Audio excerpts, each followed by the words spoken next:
Ito pa rin po yung continuation po ng pinag-uusapan po natin tungkol po sa mga trainee na nagpupunta po ng Japan, no? Bali, second set na po ito, no? Kasi hindi po tayo makapag-upload po ng mahaba, no? Siguro maximum na po yung 15 minutes, kaya iniisa-isa ko na lang po, no? Yung last topic po natin, yung tungkol po dun sa gusto po natin, ano po yung layunin natin, no? Napag-usapan po yung, syempre gusto natin uwi yung ating natutunan, no? Ituro sa mga Pilipino. Syempre, iba pa rin po yung nasa Pilipinas tayo at meron po tayong mga sariling nalalaman para hindi na po tayo nag-abroad, no? Yun po yung pinakaunang layo natin. At yung pangalawa naman po, yung syempre gusto natin kumita ng pera, matulungan po yung pamilya, no? Maging maayos po yung pamumuhay natin is pangalawa po yan, no?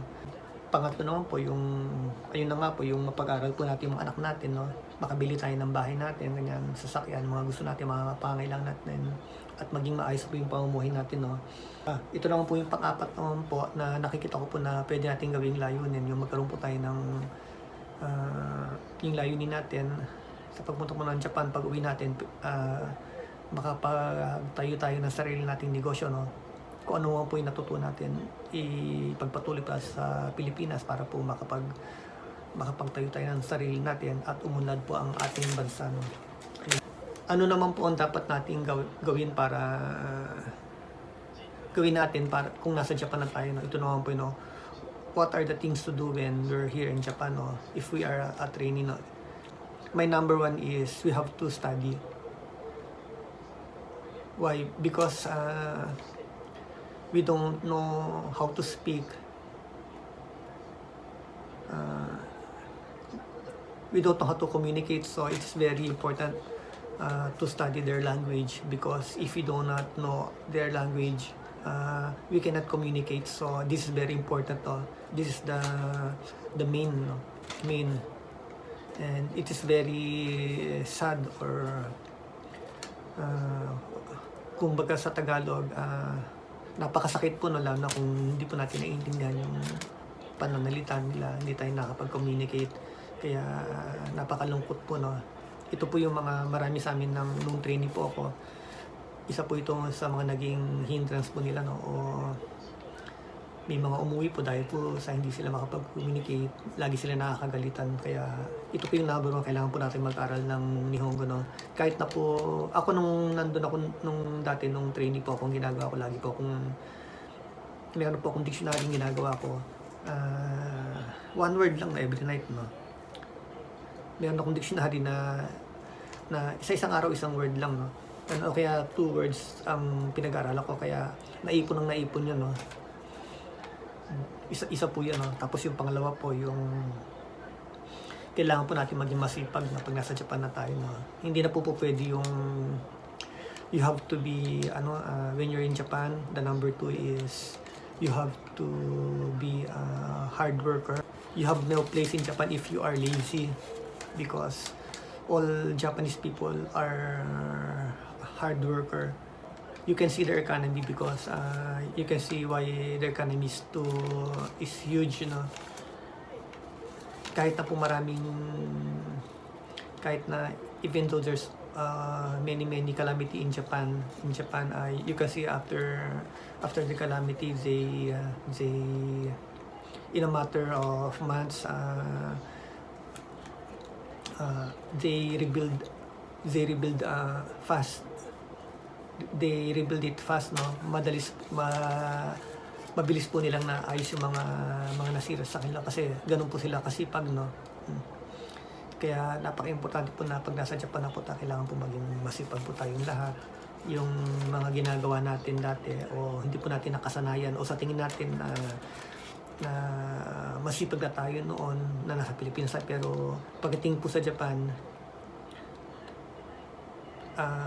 hindi pa pala, no. Kumbaga parang yung sipag na ginagawa natin sa Pilipinas, wala pa pala, no. Parang ganun po, no. Kaya huwag po tayong mabibigla. Kaya kailangan po pagka nagpunta tayo ng Japan, ihanda na natin yung sarili natin na maging masipag po tayo, no. Ito po yung pangatlo, yung kailangan po sumunod tayo sa mga sensei natin, no. Lalo na yung mga kasama natin sa trabaho. Siyempre kung wala pa tayong alam sa trabaho, kailangan kailangan po natin makinig sa mga tinuturo sa atin. Kasi minsan pagka tinuturuan tayo, ganun, minsan merong naiinis, ganun, syempre, kasi paulit-ulit na lang. Akala mo, ilang beses ang tinuro, hindi mo pa rin alam, ganyan. May mga ganun po na minsan naiinis. Kailangan wag po tayo mainis. Maging mapagkumbaba po tayo, makinig po tayo sa mga tinuturo sa atin para po maaga po tayong matuto, no? Kasi meron pong kasabihan sa Japan, yung it takes 3 years para po matutunan mo po lahat, no? O kaya naman po balagpasan mo po yung mga paghihirap, no? Para po ma-overcome mo po yung mga paghihirap sa isang bagay o sa trabaho, kailangan po magdaan po muna yung 3 taon, no? Merong anong tawag nila ito yata yung yung Ishinoue Sanen-tang, no? Ito po yung tinatawag na yung mga paghihirap po, no? Kailangan 3 years talaga, no? Kaya minsan naka 2 years, naka 1 taon na tayo, madalas pa rin tayo nakakagalitan, ganun. Parang pa tayong hindi alam. O minsan naman meron po mga fast learner, 1 year. Minsan naman po, akala po nila sobrang alam na nila lahat, ganun po, no? Minsan, akala mo alam na nila lahat naman, tapos sumasagot na rin sa mga superior, hindi rin po maganda yung ganun, no? Kaya, it takes 3 years talaga, no? Kung meron po tayo naranasan na hirap, siguro pagkatapos po ng 3 years na to, makuha na po natin yung sympathy nila, no? Kumbaga, hindi na po ganun yung magiging trato nila sa atin. Kaya 3 taon po lang, at least 3 years po, kailangan po natin talaga magtiis. Ganun po talaga sa Japan, no? Yun. Pero yan naman po, depende naman po sa tao kung sino po yung makakasama natin sa trabaho. Kung may mga mabait din po, may mga mahigpit din po, no? Pero at least 3 years po, no? Okay. Pang-apat naman po, yung maging magalang sa mga tao at na makakasama sa trabaho. Yun. Ito naman po yung, siyempre kapag nasa Japan na po tayo, kailangan po maging magalang din po tayo sa kanila. Sa mga trainee na dumarating po sa Japan, ang alam ko po, nagkakaroon po ng yung basic Nihongo po kung tawagin. Tinuturuan po tayo maging magalang. Ito po yung mga salitang des, opo, ganyan. Tapos yung mga mass form po, no, kailangan po gamitin po natin yan, no. Hindi ko naman po sinasabi na at all time, no, kasi iba naman po yung nakakasama natin sa trabaho, no. Iba naman po yung pag may kausap tayong matatanda. Kasi kapag sa polite form, kasi di ba gumagamit tayo ng mas, pero pagka nasa gemba na po tayo, pag sinabi pong gemba, ito po yung ito po yung sinasabi na job site po sa labas, no. Yung kumbaga sa atin parang construction po ito. Nabibilad ka sa araw na ulan na, ito po yun, no. Yung gemba kung tawagin po nila, no. Ito man po yung kaya po nabanggit po ito, yung kailangan po maging magalang po tayo, hindi lang po sa mga kasama natin sa trabaho, ganoon na rin po sa mga kapitbahay natin. Kung titira po tayo sa Japan ng 3 taon, at least 3 years po, kailangan po maging magalang po tayo. Kasi ganun din po sila, no. Hindi naman po lahat, no. Lalo na po yung mga matatanda. Kung meron po tayong makakasama na matatanda o kaya makakausap na matanda, yung mga elders po, yung mga 60, 70, 80 years old, matutuwa po tayo na kung kausap po natin sila. Marami po tayong matututunan sa kanila, no. Kaya medyo ganun po talaga. Yung po nasabi ko, 3 taon po talaga. Kailangan po maging magalang po tayo, no. Ito naman po yung pang-5. Kapag nasa Japan po tayo, syempre, minsan po meron po tayong mga tinatawag na day off. Gawin po natin, wag po tayo parating nasa bahay. O kaya naman po, kung may day off po tayo, pwede po tayong mag-aral. Tapos po nun, paminsan-minsan po lumabas po tayo para marami po tayong ma-meet na tao. Napaka-importante po nito na wag po tayo parating nasa bahay, magkulong sa bahay, no. kailangan po mag-reach out po tayo na para marami tayong makilala. Hindi lang po Pilipino, hindi lang po born here.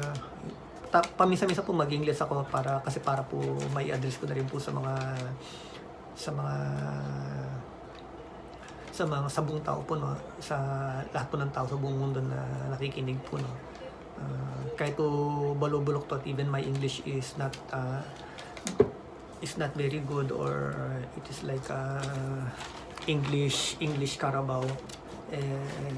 Just try to understand, okay, what I'm saying. When you're here in Japan and you have a day off, one of the things you have to do is you have to